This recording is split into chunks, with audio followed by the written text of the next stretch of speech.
Yes, indeed, ladies and gentlemen, welcome to the IGNProLeague casts, and we are going into the second game between Stalife and Kiwikaki. The first game went firmly, and I do mean firmly, in favor of Kiwikaki. Excellent play there by him. Stalife going to have to come back from that, and probably a little bit shaken by the huge amount of damage that was done to him by those Dark Templar.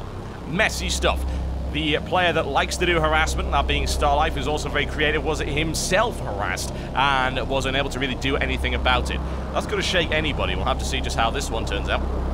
And we're ready to kick it off very shortly indeed, folks. Are you ready for it? I certainly am. My name is Total Biscuit, and I'm bringing you this matchup. There will be blood.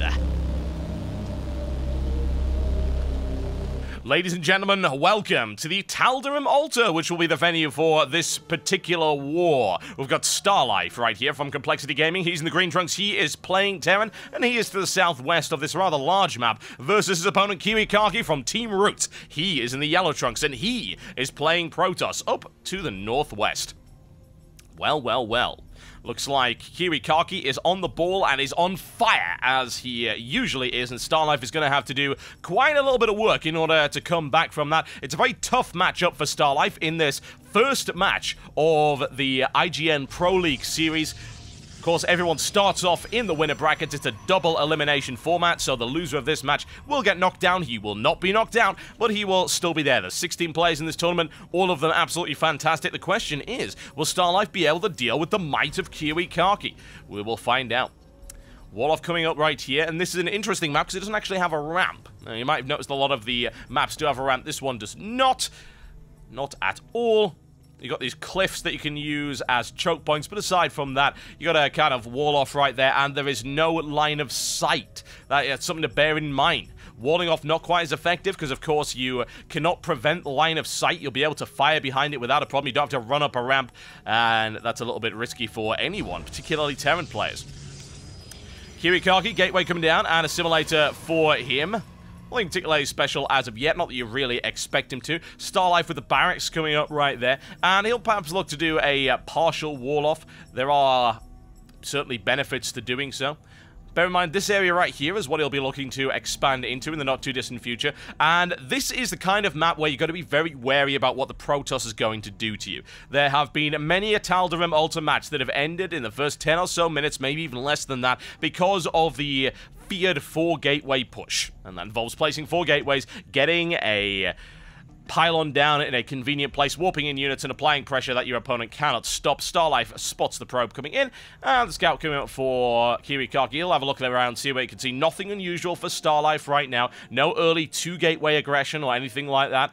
So I wouldn't be too concerned if I were Kiwikaki right now. Be nice and chilled out. Marine rains it down on the probe. He can leave immediately. However, he's not going to be able to catch him, I am afraid. The question is, what is Kiwikaki going to do? Another chrono boost used on the Cybernex core, starting off with the warp gate. One assimilator down. These are the trademarks, folks. They are the trademarks of a 4-gateway attack early on, but never, ever, ever get too confident with your predictions. The thing that a lot of spectators like to do is say, oh, well, I've seen this, therefore 7 or 8 minutes away from now, this is what's going to happen. Not necessarily, particularly with Protoss and, of course, with Terran. There's a lot of variety that you can do right here. That chrono boost doesn't necessarily mean anything. However, these 2 gateways might not be a 4-gateway. It may not. This could be a 3-gateway into a robotics facility. It is a possibility. Keep an eye on his resources, folks. Keep an eye on it. Another chrono boost on the warp gate. It is certainly looking increasingly likely, but you never know. You never know. Kiwikaki is not known for 4-gateway attacks, really. It's not something that he is particularly fond of doing, but we'll find out. Will it be a 3-gateway and a robotics push with a second? There we go, second assimilator coming down right there. It still remains to be seen. Stalife scouts him out. He has spotted those 2 gateways, no 3 as of yet. In the meantime, what's Stalife doing? Stalife going straight through to a starport. Tech Lab coming down so we can see either Banshee or Raven harassment. Raven harassment is actually something that Stalife really likes to do. I've seen him do it in a variety of tournaments, including the Frag for Cancer tournament. He was able to mass Raven very effectively.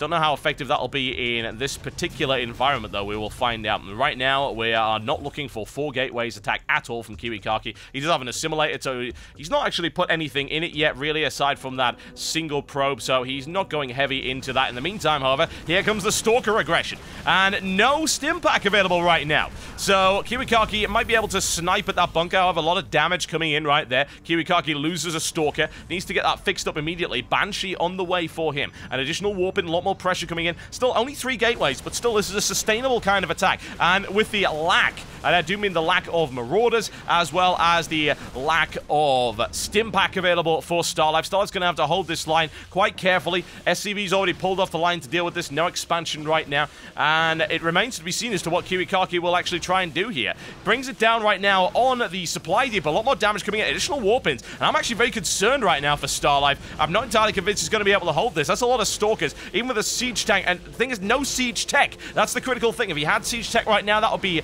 way more useful. He still have to do a little bit of damage to that Stalker, but it pulls off before the shield goes down. And this 3 gateway aggression here from Kiwikaki is actually working extremely well. And a triple chrono boost. All warp gates being chrono boosted right now to get an additional units and try and get a critical mass before his opponent's able to really do anything. In the meantime, we do have a Banshee rolling out. It's on the way, and how much damage can this Banshee really do? There are no Stalkers in the base. There's no anti-air defense. However, a single warp-in would be able to deal with that quite nicely.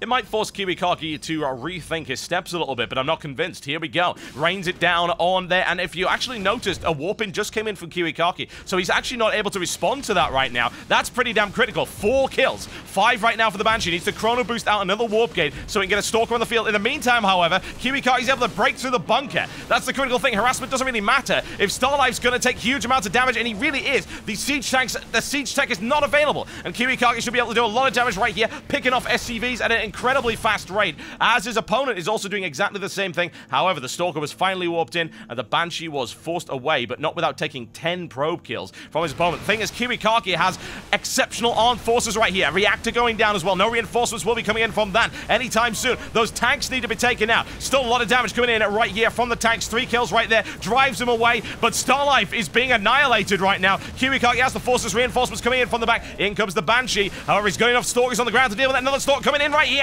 The SCVs, nothing will be left of them, I'm afraid. Nothing will be left of them. And Stalife really has nothing except for this 1 siege tank coming out, which is going to be immediately surrounded by firepower from the Stalkers. There we go. Zealot gets in there, gets a 1 shot, 2 shot, and 3 takes a Stalker with it. That's not going to be enough. GG, ladies and gentlemen. No 4 gateways for Kiwikaki. Absolutely not. No way. He doesn't need it. That 3 gateway push, extremely effective, exploiting the fact that his opponent went for that fast Banshee, and while it was able to take out 10, and I do mean 10 probes right there, it was not enough, and Kiwikaki easily able to break through there. No stim available, no deployed siege tanks. The defense just crumpled under the might of Kiwikaki's Stalker and Zealot Assault. And there you go, folks. That is a 2-0 win in this best-of-3 series for Kiwikaki, and he advances in the winner's bracket. Stalife going down to the loser's bracket for the time being, and we'll see what kind of success he's able to bring in the rest of the tournament. Ladies and gentlemen, my name has been Total Biscuit, bringing you these games right here from the IGN Pro League. I'll see you next time.